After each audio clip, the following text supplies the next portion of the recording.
The family was sure Olive needed to be rehomed. He needed to be listened to. Margaux Whitfield had been a Montessori teacher for 6 years. She had seen more than most parents ever would. She trusted that. She had built her whole approach to motherhood around what she knew, around what experience had taught her body to recognize in a beat. 15-month-old Juniper had been the center of that approach since the morning she was born. Olive was a 4-year-old golden retriever who had shared the house since before Juniper existed. He had never shown anything but patience with her. The ear-grabbing, the shrieking, the lurching of a child learning to walk. He was the kind of dog people described as gentle to the point of being a little dull, which is why what happened that morning in their rural farmhouse in late February made no sense. It was the kind of week where nothing was supposed to happen. Juniper had been mildly sick 4 days earlier, the kind of thing that moves through everyday care without alarm. By that morning, she was eating soft food again, walking, the fever long broken. By every measure Margaux knew, she was getting better. It started in the kitchen. Juniper woke fussy, the way babies do when something is not quite right but they cannot say what. Margaux fed her, changed her, held her. Within 20 minutes, Olive was nudging the baby's car seat with his head, again and again. Not threatening, not aggressive, just there, immovable, his attention locked on the child in a way it had never been before. Margaux watched from the rocking chair, coffee in hand, and felt the first thread of unease. "Olive, go lie down." He lifted his eyes to her and stayed exactly where he was. Juniper began to cry. He leaned closer. That detail would matter. She didn't know that yet. She set the coffee down. He was holding the position for 2 full seconds at a time, then pulling back to look at her directly, flat on, then lowering his face again. He was reporting something. She would understand that later. In the moment, she only saw a golden retriever too close to a crying toddler, and her body registered the size differential before her mind caught up. It happened again 20 minutes later. Juniper had quieted, was sitting on the wide pine boards with the yellow rubber duck, and Olive crossed the kitchen in the same deliberate way and lowered his head again. Margaux pulled him back by the collar. He turned immediately and sat beside her, calm, composed, watching the child. She filed it as odd. She noted it. She did not yet understand that he was not asking for attention. He was filing his own report. In 6 years of work, Margaux had seen dogs upset children before.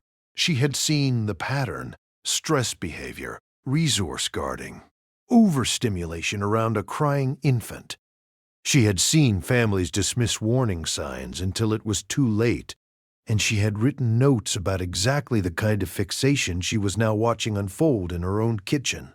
The size differential alone, the weight of a large animal against the small body of a toddler, made her stomach tighten in a way she recognized as professional instinct. She crossed the room and put herself between them. Olive moved around her. He wasn't growling, he wasn't stiff, but he would not leave Juniper alone.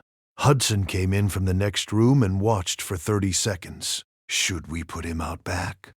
Margaux was already nodding.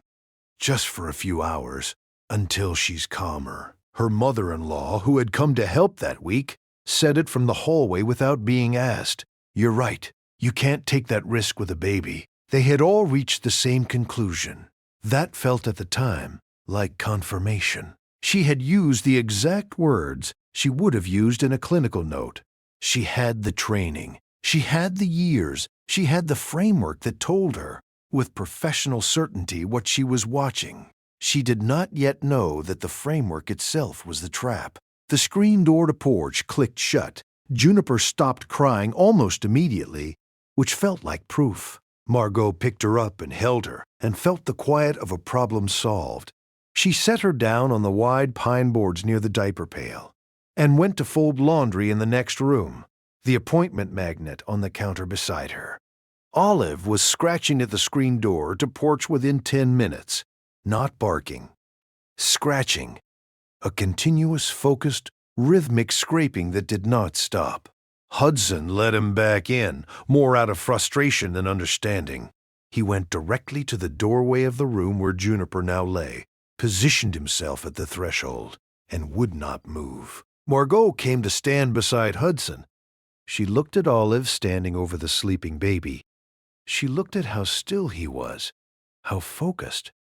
He had never done this before, not once. "He's fixating on her," she said. Hudson nodded slowly. They had both reached the same wrong conclusion in the same wrong way. Neither of them asked why he was starting now. They moved him to the back bedroom that night. Door closed, he scratched at it for 4 hours without stopping. Hudson called his cousin about temporary boarding. Margaux did not argue. She had seen too much, she thought, to argue.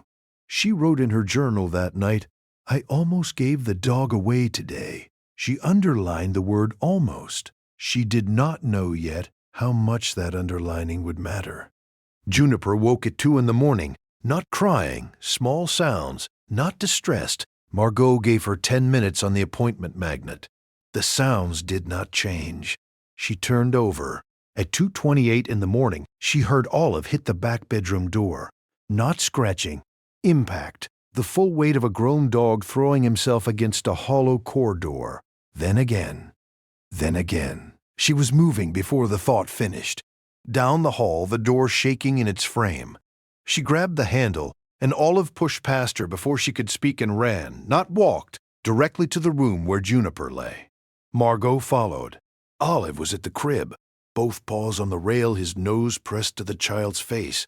Juniper was quiet, the wrong kind of quiet. Margaux reached in. The body in her hands was limp and warm and wrong. She turned on the light. The color in Juniper's face was off. Not the gray she knew to fear, but a faint pallor around the lips. Hands slightly cool, breathing even but shallow. She picked her up, and the limpness was too much, just slightly too much, and she was already reaching for her phone before she finished forming the thought. Hudson came down the hall behind her in his socks.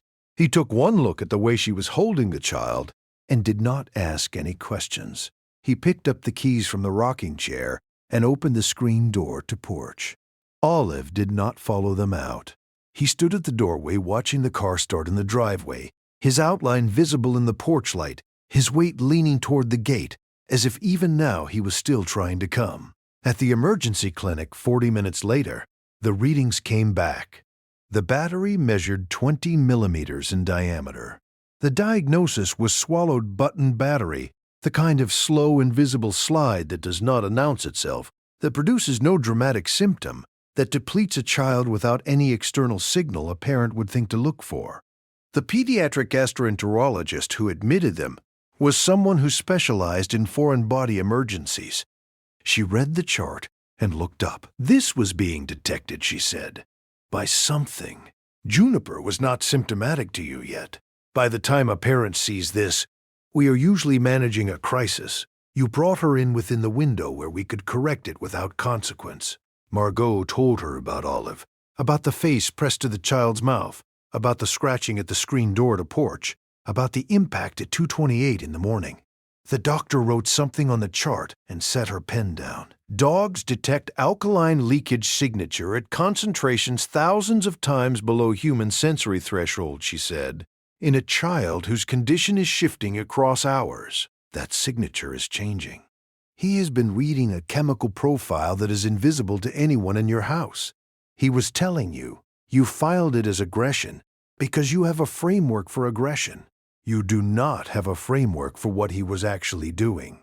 Another 9 minutes, and we would be having a very different conversation. Margaux sat with that for a long time, the face pressed to Juniper's mouth each morning. Not aggression, breath detection, the refusal to leave after every correction, not defiance.